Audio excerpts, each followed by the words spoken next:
All right, so I did a thing. I just rehomed a computer. I put all the components from one computer into this one.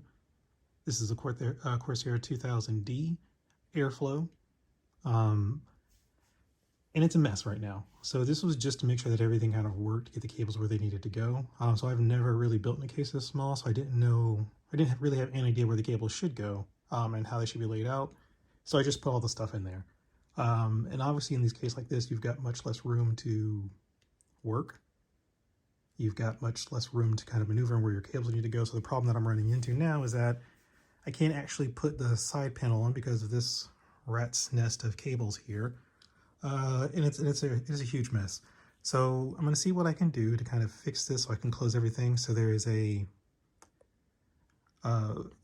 120 millimeter fans on the front here, and I've got a 360 rad here that goes there. And this will, if I force it, close. The problem, of course, is that those fans will impact the cables, which is no good because either the fan stops spinning or the fans are hitting the cable, which can eventually wear down the cable. So I've got to move this mess around. So this is a Gigabyte Aorus 650i with an AMD 7000 series processor and an AMD 7000 series GPU, reference edition. And what I liked about this case is that you actually have a lot more room in there for maybe a slightly bigger GPU. This actually does technically fit up to a 3-slot GPU. And we're going to see if we can fix this so we can close it, because it actually does look pretty good once you actually have it all closed. It just needs to work. So let's see what we can do here. I think I may end up having to move these PCIe cables and see if I can't reroute them so they're coming from the top so they don't come down the side here. There is a CPU cable that unfortunately has to come down this way, and because it's this particular style, I don't really know how much I can do with that one other than kind of make sure that it kind of maybe route it around the AIO hub here, the AIO pump here. Yeah, we've got a lot of work to do, so let's see what we can do to kind of clean this up. All right, so here's our first attempt at moving some of the cable clear. I'm not gonna say fix it because this ain't fixed. But what we've done is we have moved the PCI cable so that the PCIe cable so they loop up along the side of the power supply and come back from the top.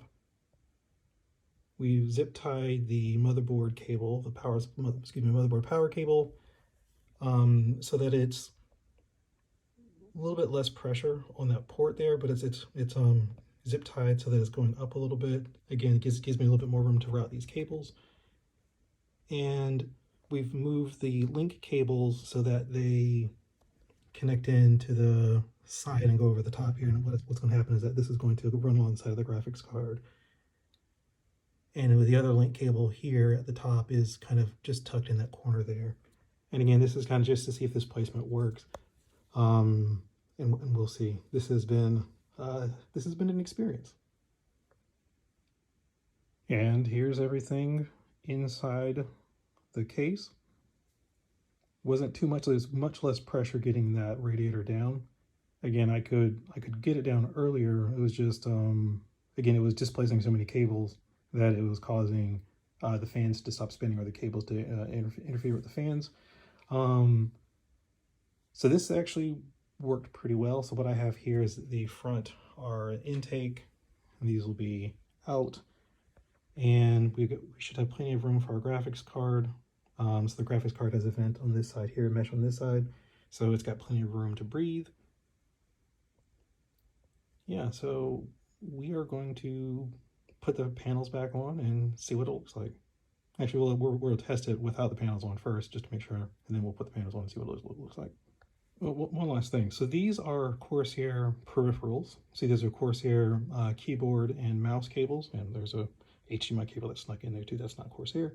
I'm going to show you something here because there's an interesting piece on the bottom here where we plug in the cables down here at the bottom, and they kind of, this is an IO shield that's normally covered by plastic, and they route out the back. So everything routes through that back, the hole in the back here, and then plugs into the bottom of the motherboard, which is an interesting thing. But what we're going to see here is that there isn't much clearance here, and this keyboard that I'm using isn't terribly old. It's a Corsair keyboard, and there's still not enough clearance to do a safe bend and have that the IO shield for the case fit snugly, which I think is it's a little bit of an oversight, but you can either keep it off or you can just deal with just a slight little with it not sitting flush on the bottom of the case. Like I said, you'll never see it, but it would have been nice if they accommodated for the length of their own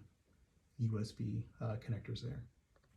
Okay, so we've plugged in the mouse and the keyboard and the HDMI. And what you're seeing here also is that there's the front panel audio. I don't use front panel audio, so I didn't plug it in. So rather than having it route into the case, I just have it back here where, again, it's not going to be used. I'll eventually zip tie this to something so it doesn't move around. But again, I don't plan on moving this computer that much, so it's not really going to cause any problems with it being down there. It's one of those things where it's just like, if I could safely remove it from the case, I probably just would remove the cable altogether. But yeah, let's boot this thing up, see if it works. Then we'll see what it looks like with all the panels on. And here's with that IO shield on. You can see it's not exactly flush. It fits, but not flush. All right, so moment of truth.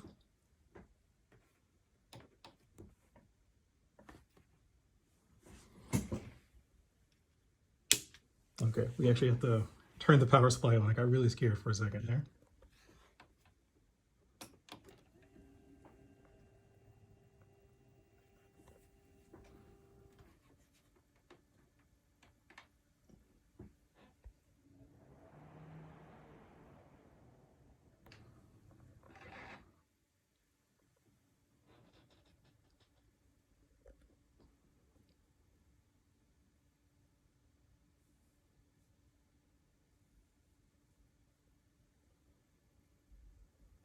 So far, so good.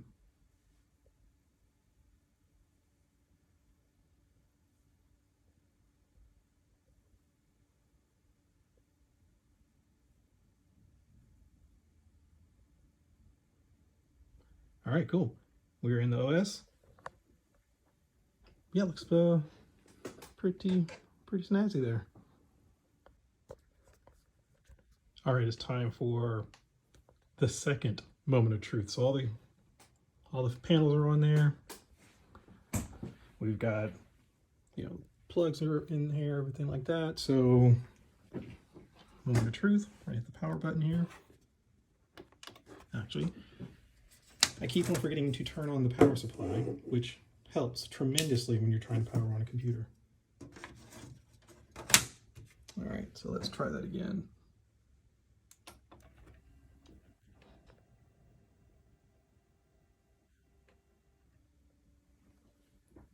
It's alive.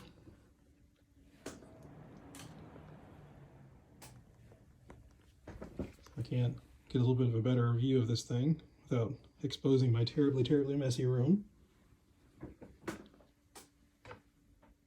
It would be nice if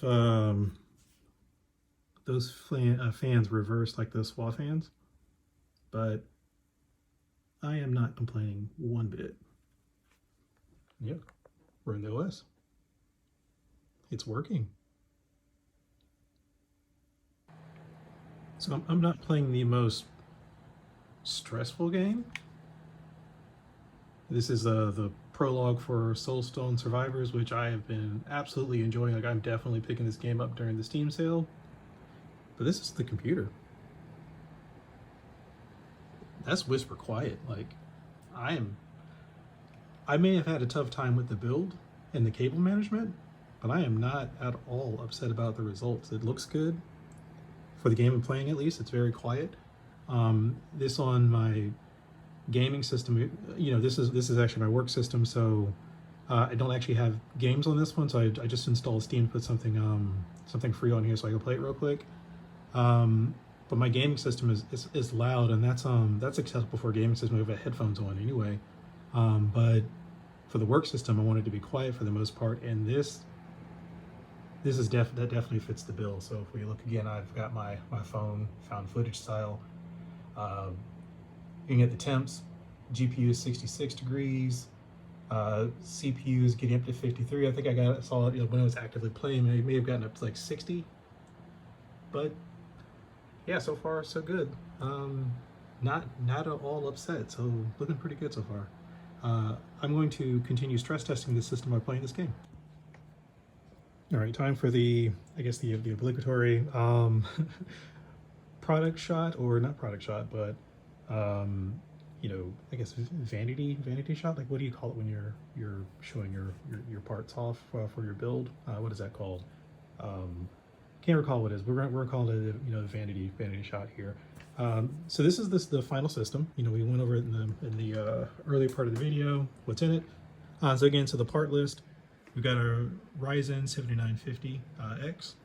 We have the Gigabyte B650 650i Aorus Ultra mini ITX board. We've got Trident Z Neo 64 gigabytes of DDR5 memory. Not the fastest, but at 64 gigabytes, you're not going to get the fastest timings there, but this is pretty good. I believe the timings we actually look at them, are CL30, 40, 40, 96. So again, not the fastest, but I don't really need it to be the fastest. I just need the quantity here. We have 3 Samsung 980 Pro 2 terabyte NVMe drives that we put in this system, which is one of the reasons why I picked this board. Is that allowed you to have 3 NVMe SSDs in there. We've got the Corsair H150i for the cooler. That's a 360 rad. Again, in this tiny case, that's this one on the side here. We've got the 3 120 millimeter fans. That's these 3 on the front. And then we have the power supply back here. This is the SF1000L. And all my parts just go. That's what I get for showing them off here. So the FSL 1000 watt power supply on this tiny little thing.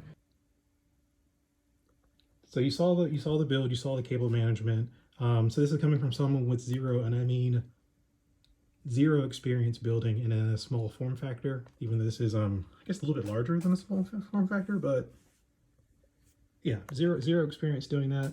What do you think of the cable management? Obviously can use some work. I'd like some constructive criticism and feedback if you have it. Or what are some of the things that you wish you knew before you first built a small form factor? Again, this is my first time. For comparison, I normally build, like the smallest case I normally build in is a 4000D, and I've built in systems up to the 7000D, which I'm extremely comfortable using those. Thanks for watching. Bye, everyone.